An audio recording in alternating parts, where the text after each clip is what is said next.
The new set of numbers from the census come new perspectives on how allocation of revenue should be done across the 47 counties. Julian Zamboko now takes us through the impact that the new numbers will have on the intensely debated subject of revenue allocation. The revenue allocation formula, as provided by the Commission on Revenue Allocation, is the basis upon which Kenya determines allocation of resources across its 47 counties. The formula has 6 key elements on which allocation of resources is based. First is a county's population size. Second is the equitable share factor, which is shared equally among the 47 counties. Third is a county's poverty rate. Fourth is the total land mass. Fifth is the fiscal effort, which refers to its performance in mobilizing on-source revenue. And finally, a county's level of development. In this formula, the population size accounts for 45% of the weighting considered in determining revenue allocated to a county, while the county's land mass accounts for 8%, implying the results of the census will be pivotal in determining revenue allocation. The counties of Nairobi, Kiambu, Nakuru, Kakamega, and Bungoma will receive the lion's share of the revenue cake based on consideration of the population factor. Crucial to note is that Nairobi's population is almost twice as much as that of the second most populous county, placing the capital city at pole position as far as receiving revenue allocation based on the population size is concerned. The counties which will receive the least allocation based on the population factor are Taita Taveta, Tana River, Samburu, Isiolo, and Lamu, which cumulatively have a population of a little under 1.3 million people. The counties of Marsabit, Turkana, Wajir, Garissa, and Tana River should receive the lion's share of the revenue cake based on the land mass, which together account for 48% of the country's total land size. On the flip side, the counties of Kisii, Nyamira, Nairobi, Vihiga, and Mombasa will receive the least allocation based on the land mass. Besides revenue allocation, the census numbers indicate that the country's economy is growing almost twice as fast as the population, raising the question of why the trickle-down of what should ideally be a favorable economic tide is not being felt by majority of the population. According to the National Treasury, 1.7 trillion shillings was disbursed to counties between financial years 2013-2014 and 2018-2019. Kenyans will now be waiting to see how the new numbers released today will be impacting the revenue allocation of their counties and potentially their households' welfare. Julian Zamboko, NTV. All right, well, now to shed more light on certain aspects of the census and all those big numbers too is Professor George Owa. He is a professor of mathematical statistics at the Bomet University College and joins me now in studio in his capacity as a member of the National Technical Working Committee for the 2019 census. Thanks very much for joining us on TV tonight. All right, some big numbers there. It may be a bit overwhelming and confusing, but let's just have a look at some of them coming up on our screen. I want to just focus on some elements, and let's start with looking at the top 5 counties which have the most males. Now, these are Garissa, Wajir, Turkana, Marsabit, and Kwale. If I just refer to the numbers, Garissa had 76,631 more males than females. Wajir had 49,553 more males than females. And the list goes on. This is a large number. It's interesting to note that especially these counties are in the northern part of the country. But before we touch on this, let's just have a look at the top 5 counties with more females. We have Kakamega, Kisii, Homa Bay, Siaya, and Bungoma. Kakamega has 73,273 more females than males. Kisii, 55,254. Professor, what is your reading of this? Why do we have some counties that have such a large disparity in numbers? Thank you so much. Maybe we need to appreciate that population dynamics and growth mainly is determined by fertility, mortality, and migration. Right. So now, in the counties you are mentioning, if we go delve deeper into the dynamics of the population, we are going to realize that perhaps we have aspects of migration. For example, we could have mainly men. I have nothing against men or women. moving to other areas to look for jobs. Because of socio-cultural issues, there are others also moving because of pastoralism and such kind of aspects.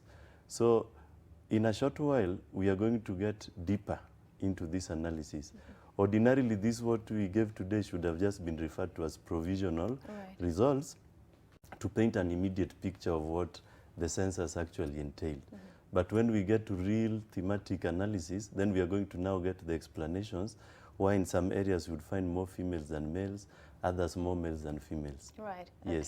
All right, well, there are some big differences, so we look forward to finding out the real reasons. But Sure, as you sure. said, fertility rates and Mortality and then migration, Right, very okay. important. Now we move on to the counties with the most people per household.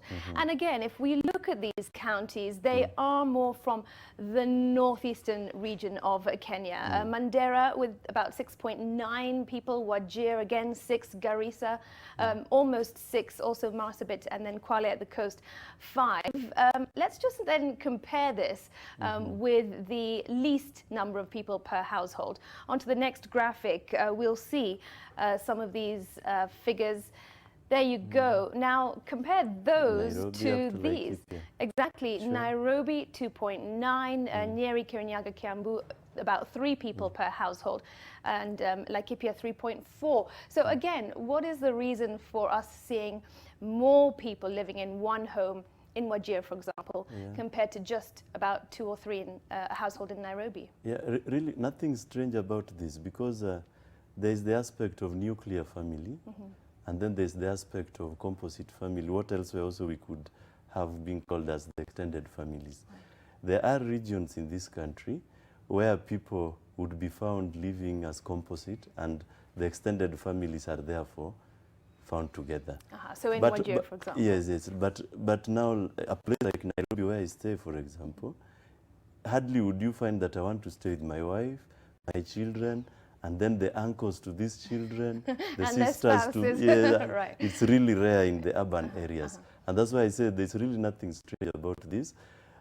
When you get to those urban places, then you find really people wanting to concentrate on only the nuclear aspects of their families. And is that perhaps because in the rural areas people want to stick to their traditions and their culture? culture? A lot of socialism is envisioned there, and people would like to appreciate that togetherness, which is not in the urban areas. Right, okay. Yeah, so this was expected Each to their own in the urban areas. All right, let's and move God on. for all of us.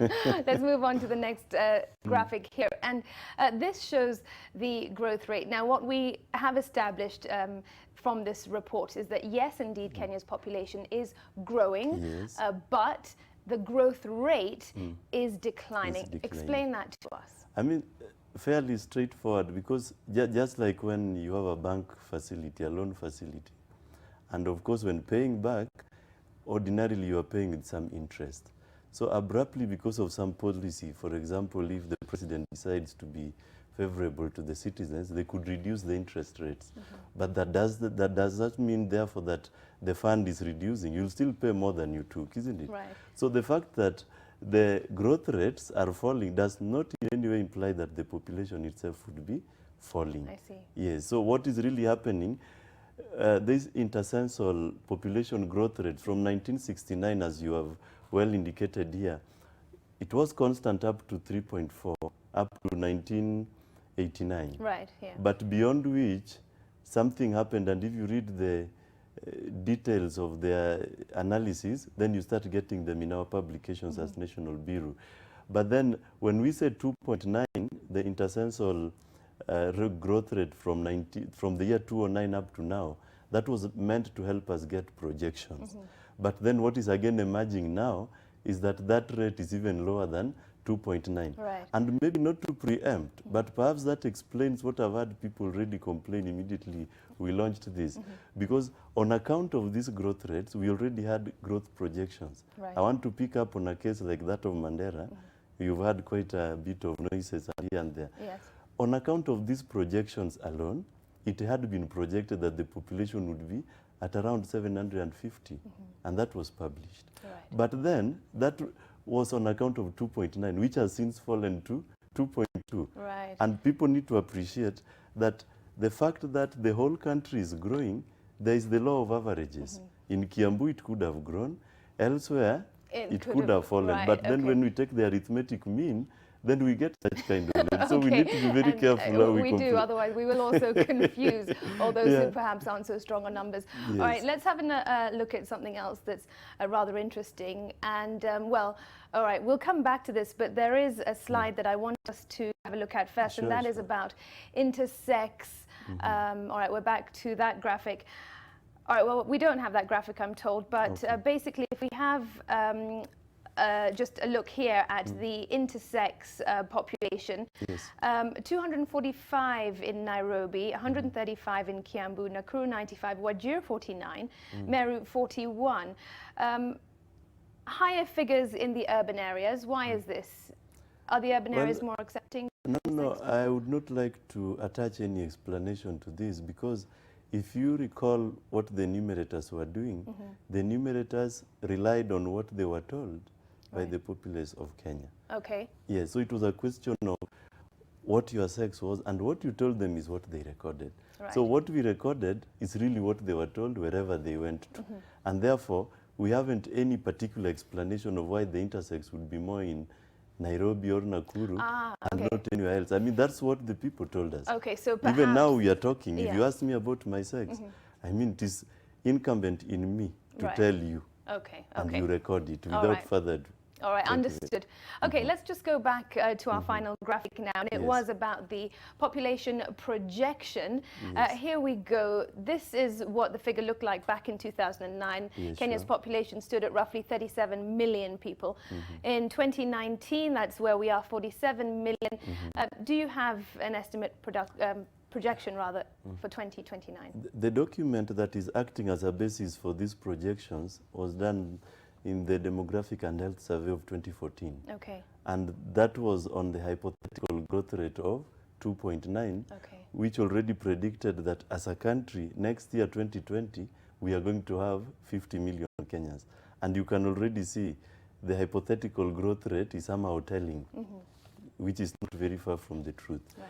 So this is done in spans of every 5 years. So after next year, we are then going to do another one that will take us to 2030, in which case we'll be able to answer now right. for 2029. All right, so, fine. But for Okay. now, we are still acting on that. And you see now, on account of the socio-political factors that we are now going to really unveil when we do the final analytical analysis, we are going to even use this current growth rate of 2.2 and get into other demographics, and it will inform more of this kind of analysis. All right, so when we do have that final 2019 census outcome, we will delve deeper into Just these like we didn't give a definite date on when we were going to give this, I'm sure you didn't even know we would do it today. Right. Allow me not to preempt any dates. Okay, fair because enough. again, I would be unfair to my All colleagues. right, Professor, thanhanks very much for you. shedding more light on these big numbers. Thank you so Appreciate much. it.